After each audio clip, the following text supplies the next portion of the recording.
আসসালামু আলাইকুম ভিউয়ার্স, আপনাদেরকে নিয়ে আসলাম আজকে ড্রাগন বাগানে। আহ, আমার ছেলে হুজাইফা সর্দার ও আমাকে সেদিন ফোন করে বলতেছে, আব্বু আমি ড্রাগন ফল খাবো। তো আসলে আমরা বাজার থেকে যে ড্রাগন ফলগুলো আমাদের সন্তানদের জন্য কিনে থাকি তাদের চাহিদা মেটানোর জন্য, সেই ড্রাগন ফলগুলোতে থাকে অনেক বেশি প্রিজারভেটিভ, বিভিন্ন রকম রাসায়নিক বিকিরণ থাকে। সেগুলো বাচ্চাদেরকে খাওয়ানো খুব একটা ভালো না, স্বাস্থ্যের জন্য ঝুঁকি থাকে। তো যেহেতু আমার ছেলে বলছিল যে আব্বু তুমি আমার জন্য ড্রাগন নিয়ে আসবা, সে তো ছোট মানুষ, ঠিকমতো উচ্চারণ করতে পারে না, বলছিল আব্বু তুমি আমার জন্য ড্রাগন নিয়ে আসবা। তো যেহেতু আমি এক জায়গায় চাকরি করি, এখানে যতটুকু খবর নিয়েছিলাম যে এখানে ড্রাগন ফলের চাষ হয়, এবং সেই জন্য আজকে ডিউটি শেষ করে আমি আসছিলাম যে ছেলের জন্য ড্রাগন ফল নিব। তো এই জন্য ডিউটি শেষ করে আমি আসছিলাম, দেখি হুজাইফার জন্য কিছু ড্রাগন ফল নেওয়া যায় কিনা। তো এসেই যার এই বাগান মূলত, তার সাথে কথা বললাম। তো উনি বলল যে ভাই, আমার এখানে গাছ মানে এই বাগানের যে পাকা ফলগুলো ছিল সেগুলো হারভেস্ট করা হয়ে গেছে। এখন আপাতত কোনো পাকা ফল নাই বা খাওয়ার উপযুক্ত কোনো ফল নাই।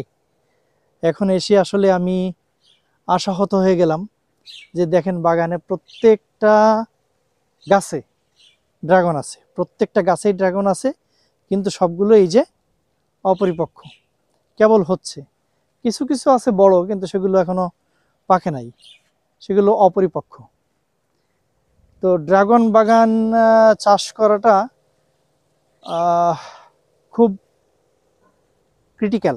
কেননা এই যে দেখেন, একটা ড্রাগন গাছের ডালের আগার অংশটা পচে গেছে, এখানে পলিথিন বেঁধে এটাকে রোগ মুক্ত করার জন্য চেষ্টা করতেছে বিভিন্ন কীটনাশক দিয়ে।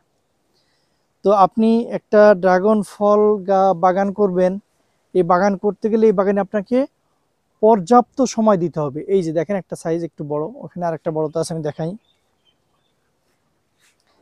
এই যে এখানে এখানে আর একটা বড়তা আছে, এই যে বেশ এক মুষ্টির মতো হয়েছে সাইজ। তো এগুলো এখনো পরিপক্ক হয়নি। যে কথা বলছিলাম, যে আপনি যদি ড্রাগন ফলের চাষ করতে চান, তাহলে আপনাকে এই বিষয়ে একটা ট্রেনিং করতে হবে, একটা কোর্স করতে হবে।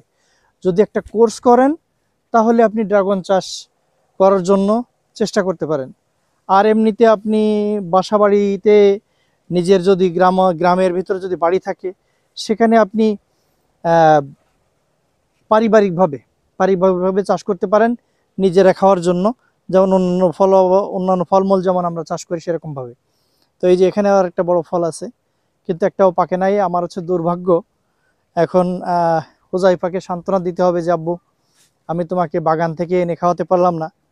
তো এই ভিডিওটা ওকে দেখাবো যে আমি ড্রাগন ফল বাগানে গিয়েছিলাম, তোমার জন্য ফল নেওয়ার জন্য আসছিলাম, কিন্তু আমি ব্যর্থ, পাকা ফল আমি পাইনি। তো ইনশাল্লাহ চেষ্টা করব ওকে আমি বাজার থেকে, আপাতত কিছু করার নাই, বাজার থেকে ভালো ভালো দেখে ড্রাগন নিয়ে যাব।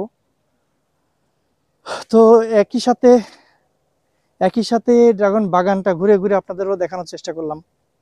দেখেন, অনেক বড় বাগান, অনেক বড় বাগান।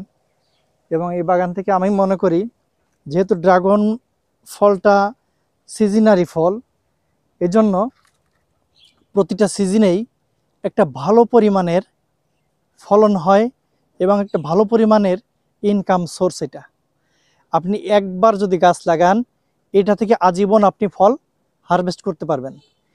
এইটা এমন একটা মানে ফল চাষ, যেটা আপনি একবার যদি আপনি চাষ শুরু করেন, আজীবন এটা দিয়ে আপনি হারভেস্ট করতে পারবেন, ভালো ফল পাবেন।